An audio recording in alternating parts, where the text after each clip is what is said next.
Better batteries mean better products. Ever since their introduction into our lives, they have been providing us with longer-lasting cell phones, worry-free electric transportation, and the promise of more efficient energy storage.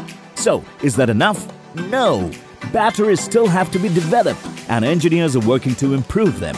The problem with batteries is that battery technology is frustratingly slow to improve, owing to both the chemical processes involved and the difficulties associated with monetizing newer battery designs.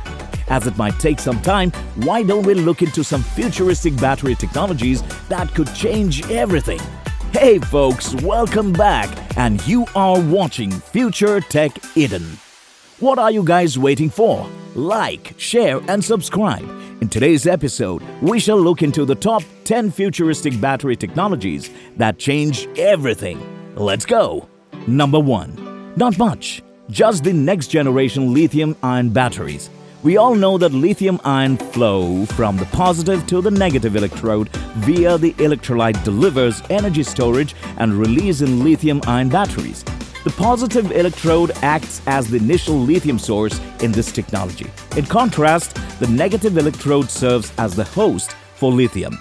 This technology is the product of decades of careful selection and optimization of positive and negative active substances. The most typical materials used as present positive materials are lithiated metal oxides and phosphates. Negative materials include graphite, but also silicon, and lithiated titanium oxides.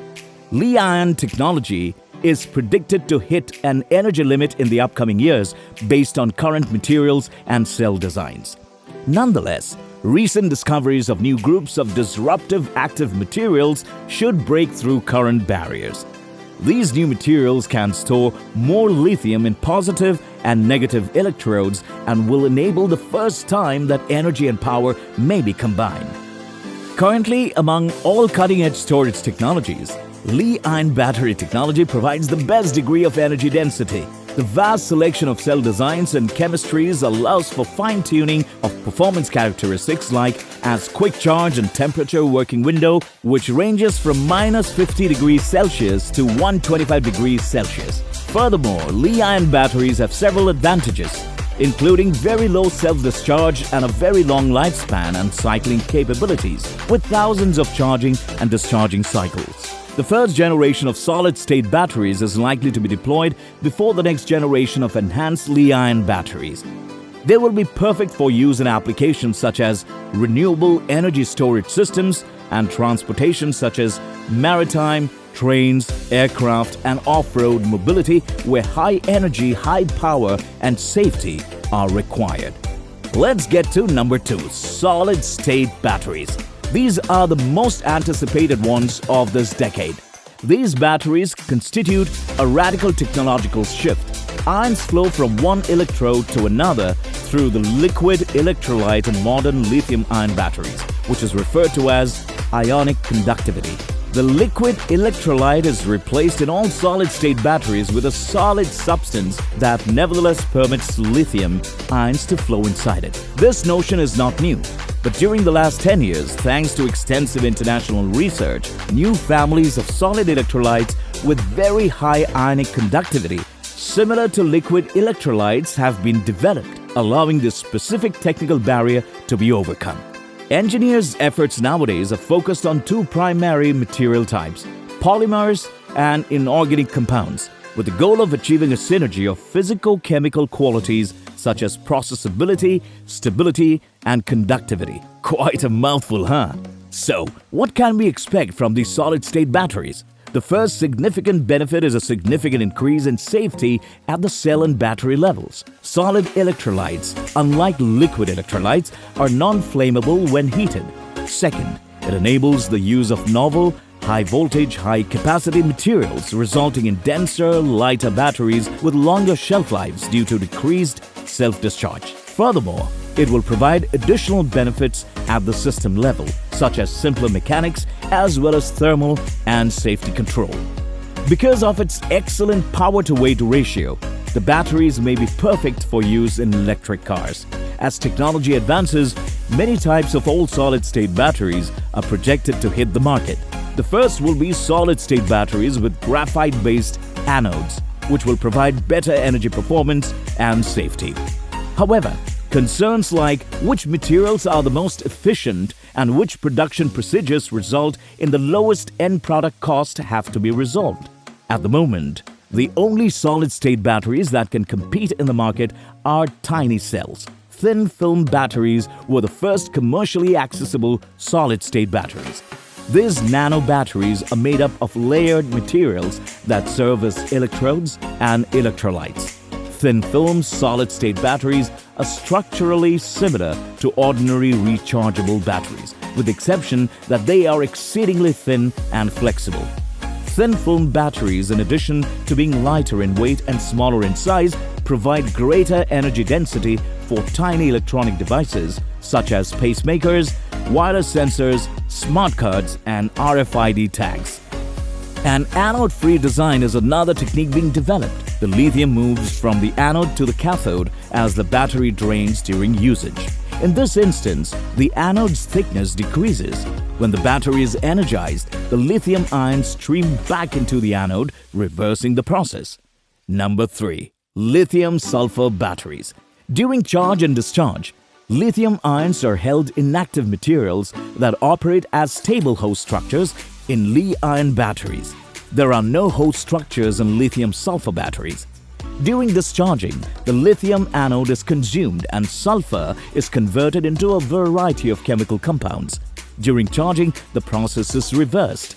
The active components of a Li-S battery are very light: sulfur in the positive electrode and metallic lithium in the negative electrode. As a result, its potential energy density is 4 times more than that of lithium ion. As a result, it is well suited to the aviation and space sectors.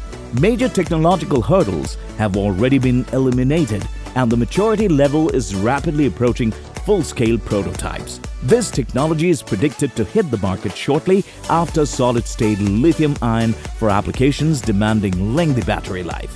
Number 4. Nanobolt lithium tungsten batteries. N1 Technologies Incorporated. Researchers are working on battery anode materials, incorporated tungsten and carbon multi-layered nanotubes that connect to the copper anode substrate and form a web-like nanostructure.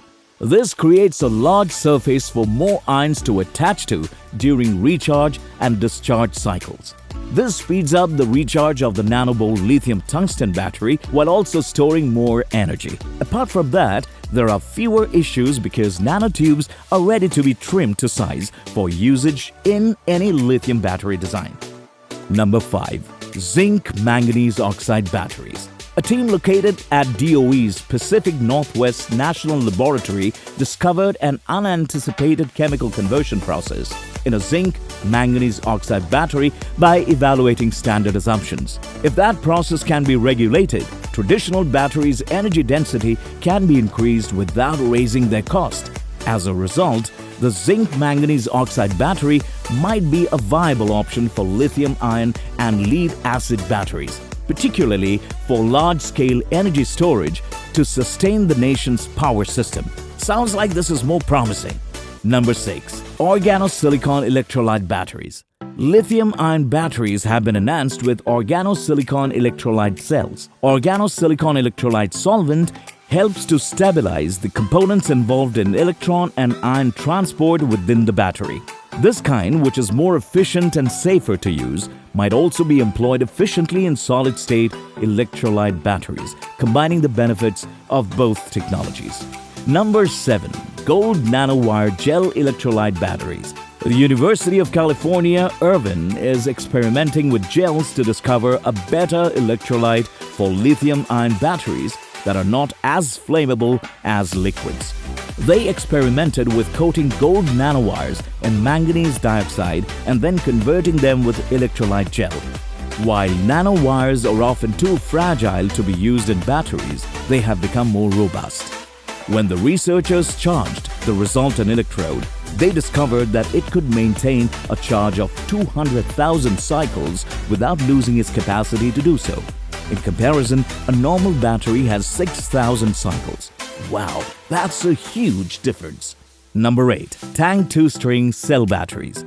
The delayed charging procedure is a hurdle to the usage of electric cars. The company Tank 2 considered modularizing a battery as a means of compressing hours into minutes. Their string cell battery is made up of tiny, self-contained, self-organizing cells. Each string cell is made up of a plastic container that is coated in a conductive substance that allows it to make rapid and easy interactions with others. The connections in the electrochemical cell are controlled by an internal processing unit. To assist speedy charging of an EV, the battery's tiny balls are sucked out and exchanged for recharged cells at the service station. Cells can be recharged at the station during off-peak hours. Simple and efficient when it comes to electric vehicles. Anyways, with so much on the horizon and so much now accessible, we are confident that further innovations will emerge and the globe will adopt clean, cost-effective and environmentally sensitive power solutions to minimize its carbon footprint. For the time being, we may have to accept phones that get cold, computers that get heated, and EVs that don't travel far from home. However, solutions appear to be on the way, indicating that a better battery-powered future is within reach. What do you think of these battery techs? Moreover, what are your thoughts on today's episode? Anyway, please share your thoughts on today's video in the comments area below. That's all I have got for you today. Make sure to subscribe to our channel if you want to see more videos like this one. While you are at it, enable post alerts so you don't miss any of our future uploads. If you enjoyed today's video, please give it a like. We hope you had a good time watching the video. We'll see each other again at the next one.